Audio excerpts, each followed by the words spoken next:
Thank you for being here today, and I'm just going to let you all take the lead. This is your area of expertise, and tell us a little bit about the clinical trials and what's going on. Just give us the most up-to-date information. Dr. Simka, would you like to start? So the first issue regarding this new area, medicine safety issue, namely the question if these procedures are safe. And at the moment, we have quite good answer to this question because now 6 papers are published, and all of them have shown that these procedures are relatively safe, and the total number of the patients, as I remember, is about 1,300, so it's a big number of the patients, and actually in this big cohort, no serious life-threatening complication occurred. So it has shown us that at least these procedures are safe. Efficacy of these procedures is the other issue, and it should be addressed by further research. Okay, Dr. Zavadinov? I would like to add a couple of things. You know, one of the key points where the controversy about the treatment for CCSVI has been born is that, you know, the standards that have been created for vascular diseases are those that when you treat, you know, 1 in 1,000 and or 1,000 people and 1% or more get some problems, this is pretty safe, you know, outcome.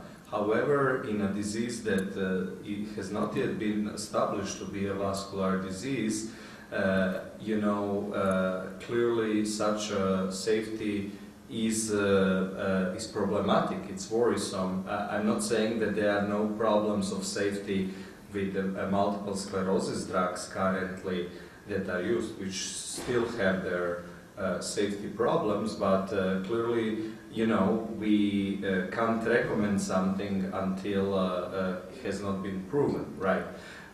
On the other hand, beyond this just short-term problems, we need to understand what are the long-term and mid-term problems.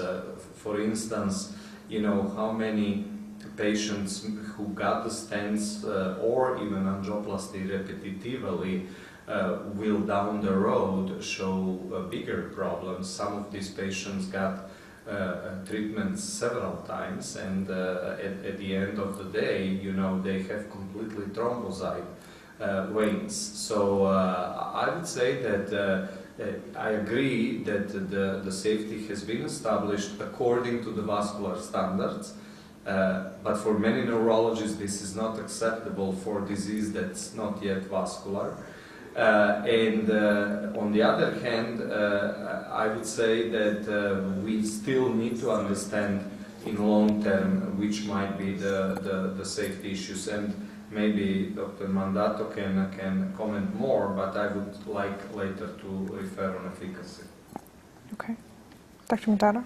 Last year we spoke in Chicago, Illinois at the Society of Interventional Radiology, and I want to add to that we studied retrospectively numerous patients, 150 patients, and looked back at the safety profile of doing venography and angioplasty, and came to the conclusion, we divided into minor and major complications, and came to the conclusion that this procedure in general is safe.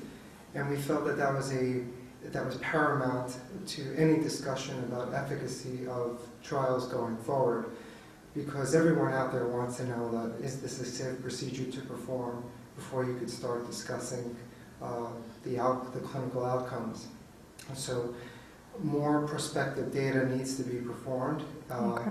We're very excited about our retrospective analysis of what we did in Albany, New York, and going forward. We started to retrospectively evaluate the clinical outcomes of the efficacy of the procedure itself. And this is soon to be published and to be discussed at major conferences, including this one. We studied retrospectively almost 200 patients in terms of the clinical outcomes of both the mental and physical health improvements of patients with multiple sclerosis and CCSVI. And we've we've discovered that there was a significant improvement that we'll be talking about more in the future in both of these scores. And it is very important that we continue our studies with prospective studies in the future about making sure that our work in the past is definitely validated. Okay. Dr. Zavadinov, you wanted to discuss efficacy a bit? I think that it's very important to say first that the value of this treatment can be only learned through the placebo-controlled blinded trials, which are clearly necessary. I would say that they need to be done step by step, from phase 1 pilot studies, phase 2 bigger studies, and finally phase 3 proof of concept studies. Now, one of the clearly important reasons why tomorrow there is a whole session dedicated to MS outcomes is to familiarize all ISNVD membership and those who attend this meeting, as well as larger, to what these established outcomes are in multiple sclerosis. So thousands and thousands of papers have been published to establish these outcomes and value of these outcomes. So for disease-modifying outcomes, if this therapy is going to be a disease-modifying, we don't know that.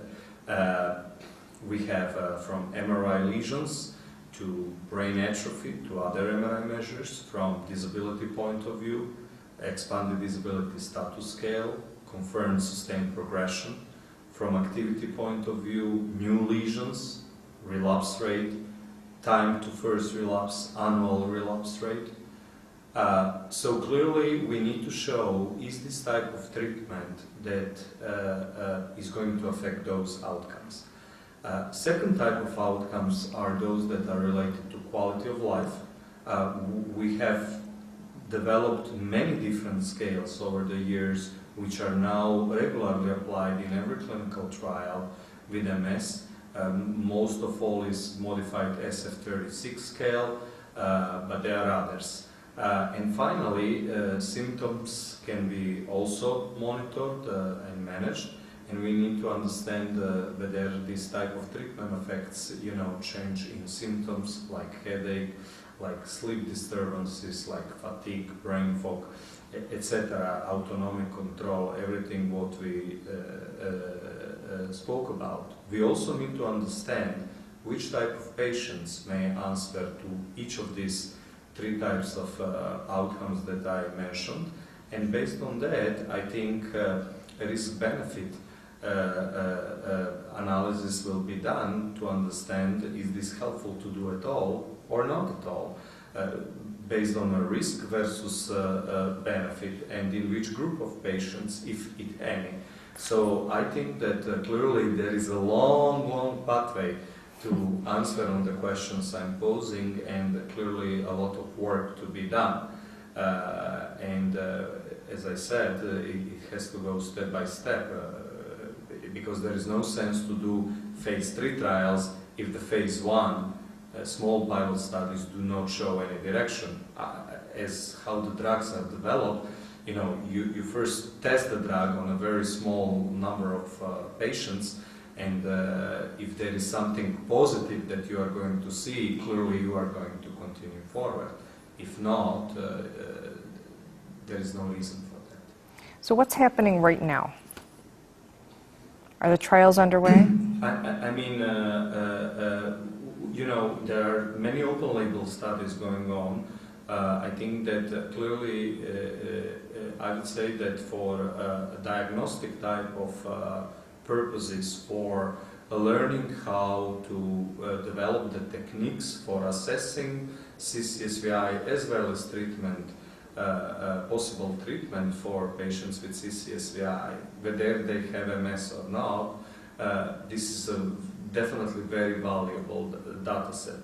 From treatment perspective, beyond the individual gains for some patients that might happen, we will never on that basis understand whether it's useful or not.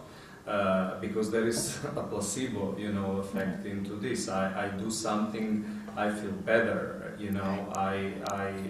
I should be better, right? So that's why, the FDA and other agencies established how we should do these studies. Okay. Dr. Simka, did you want to make a comment? Also, for the time being, actually the technique of diagnostic and also treatment should be developed. At the moment, most of the centers are not sure which treatment and diagnostic modality is the best. Both opt for combination of diagnostic methods, but which approach is the best one? It needs further research. Okay. Yeah, I think that's enough. You want to add something more? I would just be echoing what they said about Okay. the need for prospective studies over retrospective. Okay, great. Thank you very much, gentlemen. Great. Get you in.